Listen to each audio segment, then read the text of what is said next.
আমার ছাদের ছোট্ট ওই বাগানটায় দেখো। তো আমাদের বাড়ির পাশে উঠানে একটা মানে বড় জায়গা আছে, ওই জায়গাটায় এগুলো উঠে রয়েছিল। তো আমি গেট হিসেবে কালকে এগুলো আনি রোপণ করেছি টবটাতে। তো আবার এটা নিচে আছে, উপর থেকে আমি নিচে নিয়েছি, আবার আজকে উপরে আনছিলাম। দেখো এতে কোলে করছে। তোমরা আমার ভিডিওতে একটু বেশি করে লাইক দিও। হ্যাঁ, আমি নতুন আইডি খুলছি। দেখো এই গাছটা ঠিক আছে, ওই দেখো গাছে থাকে, এই দেখো। বাট আমি গাছ থেকে এটা নিয়ে এখানে লাগিয়ে দিই। এইটাও জঙ্গলে থাকে, বাট সুন্দর লাগে দেখো। আবার এইটার নাম কি আমি জানি না আসলে, তোমরা যদি কেউ জানো তাহলে আমাকে কমেন্টে বলিও। আর এটা হলো মরিচ কাটা, এটাতে অনেক সুন্দর ফুল দেয়, বাট এখন গরম চলছে তো তাই অল্প দেয়। দেখো এখানে সাদা আর গোলাপি এটাই ফুটছে। এগুলোর নাম কি তোমরা আমাকে বলিও, এগুলোর নাম কি তোমরা এইটাও বলিও।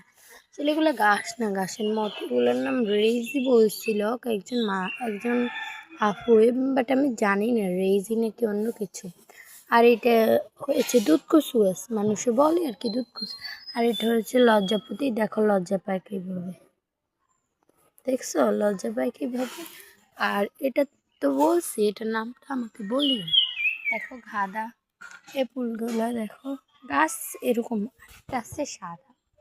দেখো অনেক ফুল দেয় এটা আমাকে। দেখো এটা আমার বাবা আমাকে কেলা গাছ আনিয়ে দিয়েছিল, তারপর আমি কেলা গাছ লাগাইছিলাম। আর দেখো এখানে আমার ভুট্টা হয়েছে, ভুট্টা গাছ। আসলে জানো একদিন বাবা ধনিয়া পাতা সাথে আমাকে একটা ভুট্টা গাছ এনে দিয়েছে। তো তারপরে আমি ওই ভুট্টা একটা একটা এখানে পালাইছিলাম। তারপরে এই গাছটার মতন ছোট্টভাবে উঠছে। তারপর আমি এটা থেকে নিয়ে দেখো এই গাছটার সাথে রোপণ করে দিয়েছিলাম। মেঘের সামনে এখানে রোপণ করছি, আর একটু এরকম হয়েছে আর আমি এখানে উঠিয়ে লাগাইছি। এখন দেখো আবার এই লেটুস পাতা গাছ, এই টপে এত বড় একটা লেটুস পাতা ছিল, ওই লেটুস পাতাটা মারা গেছে। ওটাতে অনেক ফুল ছিল, বাট ওই ফুলগুলা পড়ে এই চারাটা হয়েছে। আরও 2-3টা হয়েছে, ওরা মারা গেছে, এখানে ছিল। দেখো পেয়ারাও ধরেছে, বাবাকে দিয়েছিলাম 50 টাকা অন্য একটা গাছ আনতে, বাবা পেয়ারা গাছ নিয়ে এসেছে। দেখো পেয়ারাও ধরছে, আরও ধরছে, যেটা আমরা খেয়ে ফেলি।